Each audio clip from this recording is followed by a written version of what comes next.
Hi folks, my name is Matthew Schmidt and I'm an associate professor at the University of Florida. The title of my talk today is Cultural-contextual situativity across cases using design-based research in eHealth and mHealth, the journey from epilepsy to diabetes. I'd like to acknowledge my colleagues, Kimberly Driscoll, Wenjing Luo, Jennifer Liu, Anna Gutierrez-Kalina, and Avni Modi, without whom this research wouldn't have been possible. Let's provide a little bit of background for what we're going to be talking about today. So our focus is adolescents with type 1 diabetes. Type 1 diabetes is a lifelong chronic condition that I'm sure many of you are familiar with, in which your body is unable to produce insulin. And insulin is critical in order to regulate your blood glucose levels. Adolescents with type 1 diabetes are at a particularly high risk for adverse outcomes related to their diabetes. This is related to them being motivated by novel experiences and predisposed to impulsive and risky behaviors. Now, this is in large part due to an immature inhibitory control system, which we refer to as executive dysfunction. Executive dysfunction can lead to behaviors that have immediate rewards, such as choosing not to check your blood glucose or deciding not to give yourself insulin when you're out in public. And teens tend to not be particularly concerned about their future or the potential negative health outcomes that might result because of this, such as diabetic ketoacidosis or cardiovascular disease. So in order to minimize these potential negative health outcomes, it's really critical to maximize the percentage of blood glucose levels that are in the target range. However, for youth who are between 13 and 17 years old, only around 17% actually have blood glucose levels that are within that target range. Which is why the diabetes journey was proposed. Diabetes journey is an mHealth or mobile health intervention that's specifically designed for adolescents with type 1 diabetes. Diabetes Journey combines asynchronous learning modules with synchronous telehealth sessions with a therapist, with a focus on reducing barriers to adherence and improving executive functioning skills so as to enable better type 1 diabetes management. Diabetes Journey draws from the design principles that we used to develop another eHealth intervention, which was called Epilepsy Journey, and we've spoken about this at AECT in the past. We borrowed the design principles from Epilepsy Journey that were specifically related to promoting motivation, engagement, efficiency, and so on. Examples of that might be gamification, using interactive elements, and chunking and sequencing the content in such a way that learners are able to progress through it fairly quickly. Epilepsy Journey had some similarities with Diabetes Journey in that it addresses executive functioning skills for youth, but in this case for youth with epilepsy. Epilepsy Journey resulted in some very promising findings. From the formative evaluation, we had very high satisfaction, good usability, and from our trials, we saw global improvements in terms of executive function, as well as clinically meaningful improvements in terms of executive function. So what we're going to talk about today is the process that we underwent to transfer design principles from what we learned from Epilepsy Journey to the Diabetes Journey and the process through which we did this. So in order to contextualize this, let's take a look at our conceptual framework. So we know that context can influence meaning. What means one thing in one context can mean something very different in another context. I think that this is very well illustrated with the comic we have on the screen here, where we have a rock, a urinal, and wine, which in one context means one thing, but in another context can mean something completely different. So here we see science, art, and religion. Now, we've known for a long time that context matters in instructional design. Indeed, Dick and Carey have long looked to learner analysis and context analysis as being critical in the instructional design process. The classic work by Tessmer and Ritchie recognizes that contextual considerations are influential and inevitable in terms of how we learn. And they see it as a complex phenomenon, as being organic, holistic, and interconnected. And I want to draw your attention to the Venn diagram on the right, because this kind of plays into some of our theoretical considerations, which are grounded in situativity theory. And this asserts that knowledge, thinking, and learning are all situated in experience, and that experience includes the learner, their culture, and their physical environments, much like the Venn diagram that we just showed, and the complex interconnections between them. Ultimately, sociocultural context is what situates learning. So acts take their meaning in relation to the social worlds or communities of practice or activity systems in which individual actors participate, and to the actors' positions or identities in those contexts. The sociocultural context, therefore, provides the lens through which negotiation of meaning can occur. So I'm going to quote Colin Gray here.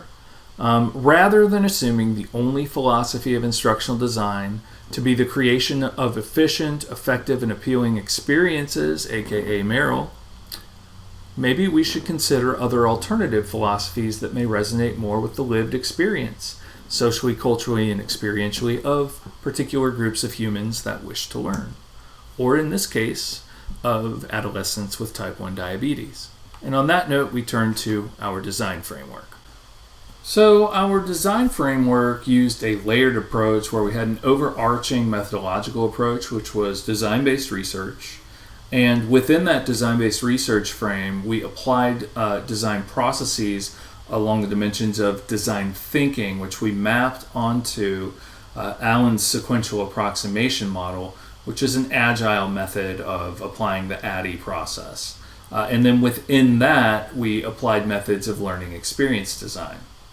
So this is illustrated in the current graphic, where we see the three phases of the sequential approximation model, where in the first phase we prepared, in the second phase we designed iteratively, and in the third phase we developed iteratively, with the outcomes of phase one being our requirements, a set of personas, a set of design principles, phase two resulting in a number of different digital prototypes, and then phase three going into an iterative development cycle where we went through multiple rounds of evaluation and then refinement until we were able to reach a gold release and then roll it out for a randomized control trial. So phase one is our preparation stage. We did a thorough product review and literature review, from which we have identified our design principles and also constructed our persona as a result of that. So these are some examples of our design principles. We divided them into three levels: meta, pragmatic, and specific. I will only focus on our meta level. So for example, we think that provide certified and reliable information sources are very important in our design. And also coaching is another important component in our design as well as learners should be able to interact with the learning content as another very important design principles. So for the process of our persona development, we start with our empathy interviews. And then based on the data we found from the interviews, we constructed our empathy mapping. And then from the map, we then created our personas. After we constructed our personas, we send them back to our subject matter experts for their review. And then based on their feedback, we did some iterative work and then to refine our personas. Thanks for that one, Jane. Now let's just quickly take a look at some examples of the outcomes of our iterative design process. So here we have an example of constantly improving pedagogical design, where on the left we have a early design proof, and on the right we have our gold release after multiple iterations. And as you can see, one is clearly more attractive and incorporates more interactivity than the other. Here we have an example of sociocultural design, where on clicking on a button, you're presented with some further information. And on the left-hand side, we have a picture of an African American youth that could potentially be perceived as stereotyping, which we went in and we fixed. And on the right, you can see how that improved. And then finally, we have an example of improving technological design. This was our gamification approach, and as you can see, over multiple iterations, we were really able to come up with something that was visually appealing and also enjoyable and easy to use. Now we move on to the phase 3 iterative development in the successive approximation model. In this phase, we conducted usability testing sessions with 6 participants. As you can see, we recruited 6 participants in the usability testing sessions, and we adopted the task-based think aloud user testing method. Here we present you with examples from post-survey findings. These are the actual quotes we select from the participants. For example, one of the participants actually commented, "I like the little characters teaching me through the whole thing." Here, the characters refer to the coaches we intentionally designed in the intervention, which also speaks back to the coaching design principle. And here you can see the system usability scale we conducted, and as you can see on the slide, we achieved a high usability score across the board as we repeat our iterative design. Here are the areas of usability issues that we identified during the usability testing sessions. Areas include content, visual and cosmetic design, interactive elements, and functionality. We went back and found over hundreds of usability issues that we addressed, ranging from minor issues to major issues. Thanks for that, Jen. So what does this all mean? Let's discuss. Our results suggest that we've developed an intervention with high acceptability, comprehensibility, and that is relevant to the target population. And this highlights that the user-centered approaches we applied do facilitate the design and development of culturally and contextually sensitive interventions.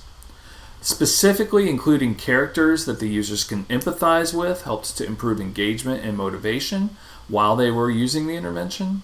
And involving users throughout the design process greatly improves the efficiency of our prototyping, reduced our overall development time, and ensured a product that was of high quality in the long run.